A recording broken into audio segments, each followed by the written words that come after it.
नमस्कार मित्रांनो, health tips Marathi YouTube चॅनलवर आपलं सर्वांचं स्वागत आहे। मित्रांनो, हेल्थ टिप्स मध्ये आज आपण माहिती घेणार आहोत एक असा आजार जो सामान्यतः बऱ्याचशा व्यक्तींना जाणवतो आणि त्याच्यामुळे वैयक्तिक स्वतःला जरी त्रास होत नसेल तर त्या आजारामुळे इतरांना त्रास होऊ शकतो। तो म्हणजेच रात्री झोपेमध्ये घोरणे, स्नोरिंग ज्याला म्हटलं जातं, किंवा रात्री झोपेमध्ये घशातून आवाज येणं, घोरणं। ते घोरणं कशामुळे होतं, त्याच्यावर काय आपण उपाय करू शकतो याच्याविषयी सविस्तर माहिती मी आजच्या व्हिडिओमध्ये तुम्हाला सांगणार आहे। त्यासाठी हा व्हिडिओ तुम्ही शेवटपर्यंत पूर्ण पहा। व्हिडिओ आवडल्यास व्हिडिओ लाईक करा, शेअर करा। तर पहा मित्रांनो, घोरणं ही एक सामान्यतः बऱ्याचशा व्यक्तीमध्ये आढळणारी समस्या आहे।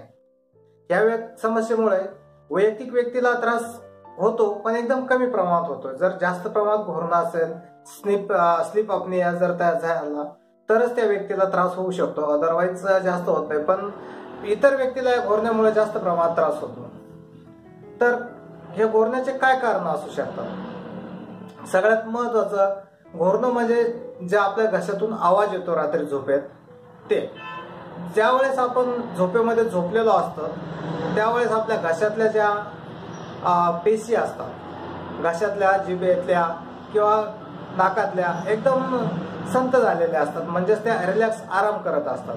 आणि ज्यावेळेस ते जास्त प्रमाणात आराम करतात त्यावेळेस ते आपल्या हवेचे जे नळी असते त्याच्यामध्ये अडथळा निर्माण करतात। आणि ज्यावेळेस आपण फोर्सफुली हवा आतमध्ये घेतो किंवा श्वासोश्वास घेतो त्यावेळेस त्या लूज पडलेल्या किंवा आराम करत असलेल्या, जास्त आराम करत असलेल्या पेशी ज्या आहेत त्या कंप पावतात आणि त्याच्यामुळे घोरण्याचा आवाज येतो। जितका तुम्ही फोर्सफुली हवा आतमध्ये घ्याल तितका घोरण्याचा आवाज जास्त येतो। किंवा ज्या एअर कॅनल जास्त, हवेची नळी जी असते ती जर जास्त बारीक असेल आणि त्याच्यामुळे जर जास्त हवा आतमध्ये येताना जर प्रेशर वाढला तर हा घोरण्याचा प्रकार जास्त प्रमाणात जाणवतो। तर यासाठी काय करायला पाहिजे याचं मी तुम्हाला सांगणार आहे। सगळ्यात महत्वाचं घोरणं हे जर तुम्ही पाठीवर सरळ झोपलेले असेल तर जास्त प्रमाणात जाणवतो। कारण की ज्यावेळेस पाठीवर झोपले असतात त्यावेळेस जे रिलॅक्स स्नायू आहेत ते घशाच्या वायुनलिकेत किंवा जी हवेची नळी असते आतमध्ये घेण्याची तिच्यावर जास्त प्रमाणात येतात। त्याच्यामुळे जर तुम्ही पाठीवर सरळ झोपलेले असेल तर घोरणं जास्त प्रमाणात होतं। त्याच्यामुळे जर तुम्हाला घोरण्याच्या समस्येचे आराम पाहिजे असेल किंवा दुसऱ्याला त्रास होऊ नये असं वाटत असेल तर तुम्ही एका कुशीवर झोपणार। जे व्यक्ती घोरते ती एका कुशीवर झोपल्यानंतर तिला घोरण्यास आराम पडू शकतो। दुसरा पर्याय म्हणजेच जर तुम्ही समतल झोपा, म्हणजेच एक तर उशीचा वापर करूच नका किंवा केला तर एकदम छोटीशी कमी जाडीची उशी वापरा। कारण की जास्त जाडीची उशी वापरल्यामुळे ज्यावेळेस आपली मान फ्लेक्स होते त्यावेळेस ते घशाचा नळी आहे ती जास्त प्रमाणात आकुंचित पावते, कमी होते आणि त्याच्यात जर स्नायूने लूज पडून जर त्याच्यातला एअर कॅनल जे आहे ते जर कमी झाला तर घोरण्याची समस्या जास्त प्रमाणात होते। त्याच्यामुळे कमी उंचीची उशी वापरा। जर मान खाली ठेवून तुम्ही झोपले तर अति चांगलं प्रमाणात होऊ शकते।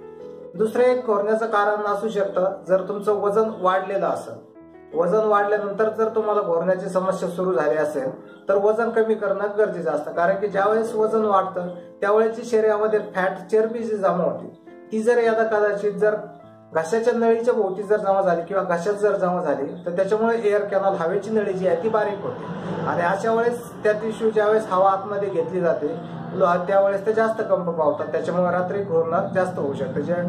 त्याच्यामुळे जर वजन कमी असेल तर वजन कमी करा। तिसरा पर्याय म्हणजेच जर तुम्हाला किंवा एखाद्या व्यक्तीला जर मद्यपानाची सवय असेल तर अशा व्यक्तींना घोरण्याचा त्रास हा जास्त प्रमाणात होतो। त्याच्यामुळे मद्यपान जे आहे ते कमी करा।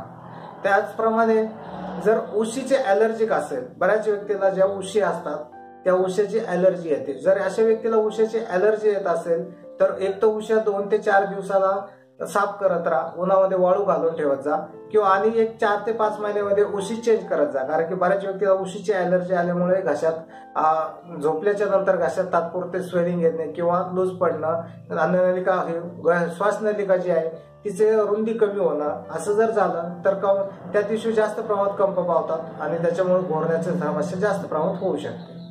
तर पहा मित्रांनो, ही होती आजची एक हेल्थ टिप्स। माहिती कशी वाटली कमेंट मध्ये नक्की सांगा। व्हिडिओ आवडल्यास व्हिडिओ लाईक करा, शेअर करा। धन्यवाद।